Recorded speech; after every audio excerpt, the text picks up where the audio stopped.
Yap, halo kawan semua, apa kabar? Dengan Hadi di sini dan hari ini tanggal 7 Januari 2017 sesuatu yang heboh ya terjadi dalam industri cryptocurrency, oke, yaitu Bitcoin terjun bebas ya.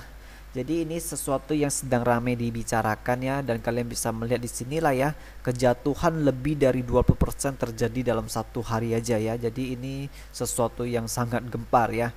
Nah, jadi pertama kita harus mengetahui dulu apa pencetusnya ya. Kenapa Bitcoin bisa jatuh ya.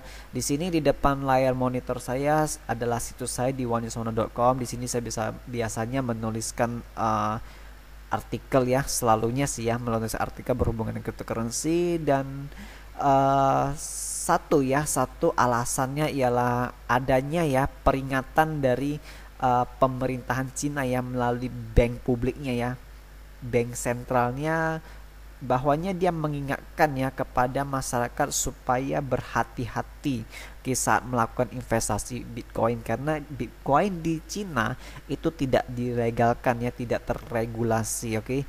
Dan juga mereka juga mengirimkan peringatan kepada platform-platform exchanger ya di sana seperti BTCC, Huobi, OKCoin supaya jangan melakukan offline promosi ya. Mereka tidak diperbolehkan melakukan promosi offline dan juga tidak diperbolehkan melakukan manipulasi market ataupun trading-trading palsu dan juga harus tunduk pada ketentuan negara itu.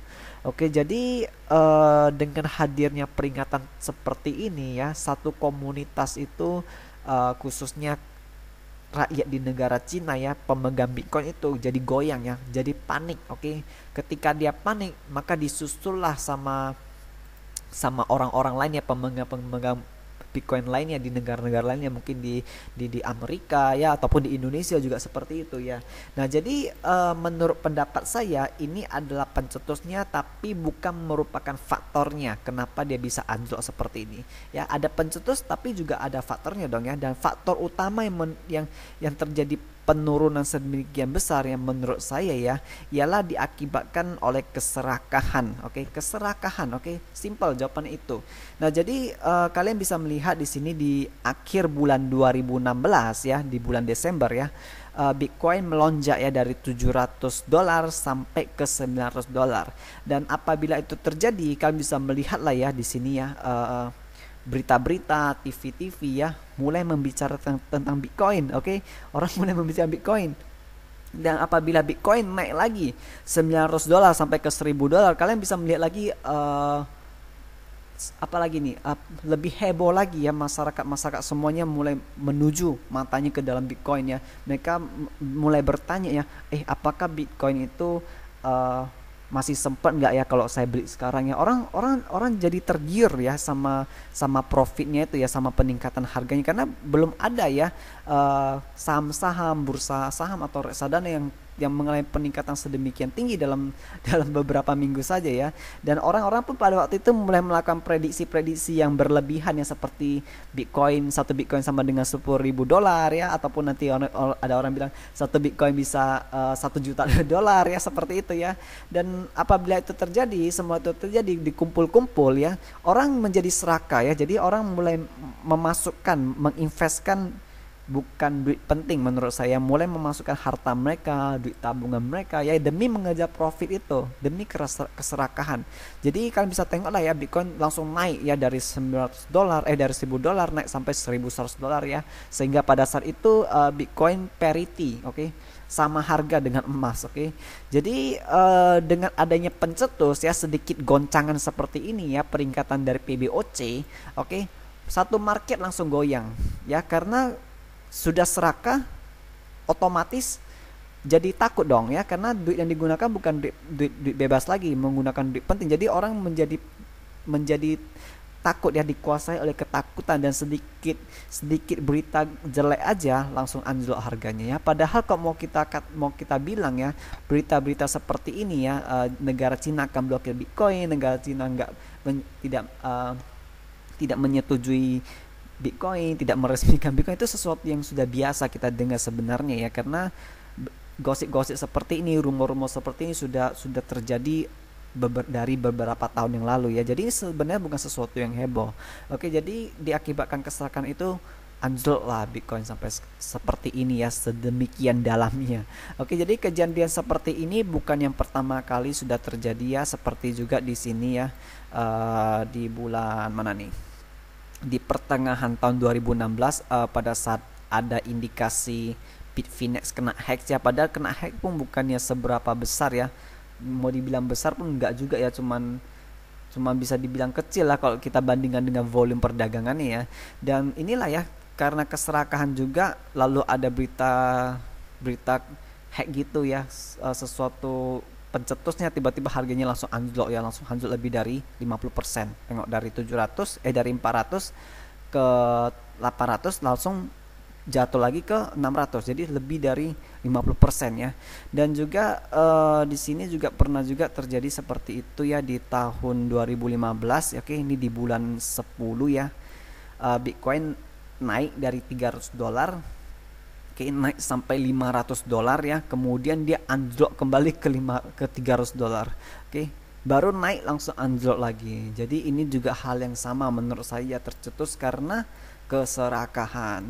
Oke, jadi apa yang terjadi dalam Bitcoin ini, kita dapat mempelajari beberapa hal ya, dan inilah yang menjadi tujuan kenapa saya membuat video ini, karena kita mau belajar ya dari kegagalan-kegagalan yang ada, dari sesuatu yang tidak kita ekspektasikan ya, sesuatu yang nggak baik ya, kita belajar sesuatu dari itu semua ya.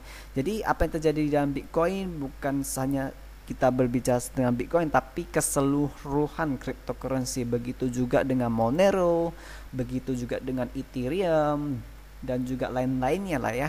Jadi di Monero juga hal yang serupa ya, di pertengahan tahun 2016, oke, naik sedemikian rupa, turun sedemikian rupa ya. Jadi hal yang sama ya. Jadi kalau kalian melihat carta seperti ini, itulah biasanya akan terjadi ya, fenomena pump dan dump ya. Oke.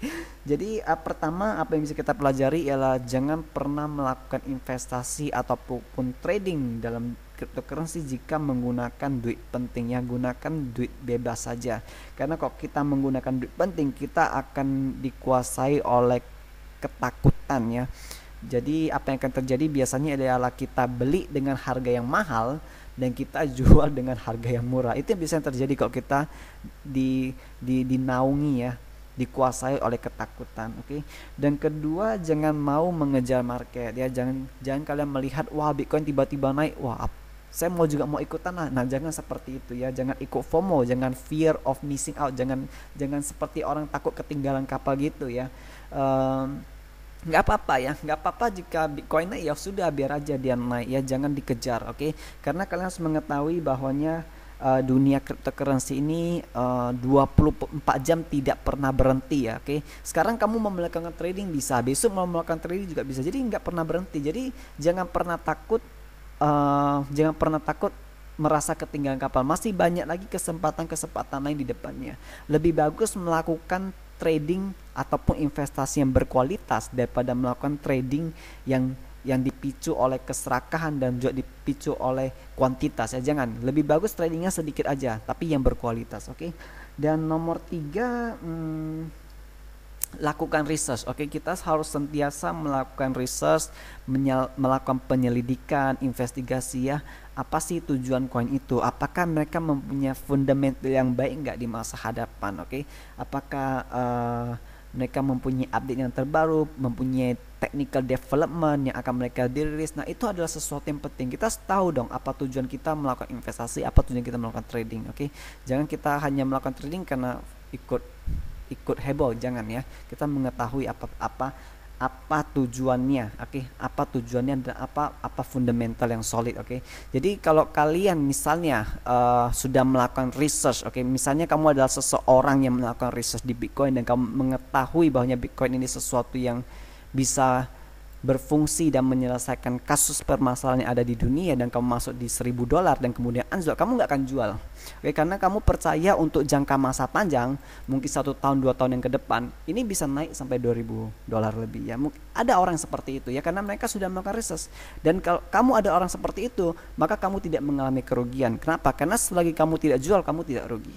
Oke, dan kamu pun sudah melakukan research, kamu berpegang teguh pada prinsip kamu, maka kamu akan mendapatkan hasilnya di masa depan. Oke, benar atau tidak itu adalah persoalan yang nomor 2, tapi mentalitas seperti inilah yang harus ada ya.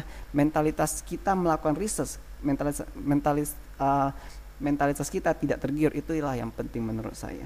Oke, jadi saya rasa sekian dulu yang mau saya sharing, dan banyak lagi mungkin yang bisa kita pelajari seiring waktu berlalu ya. Ya kita saling sharing.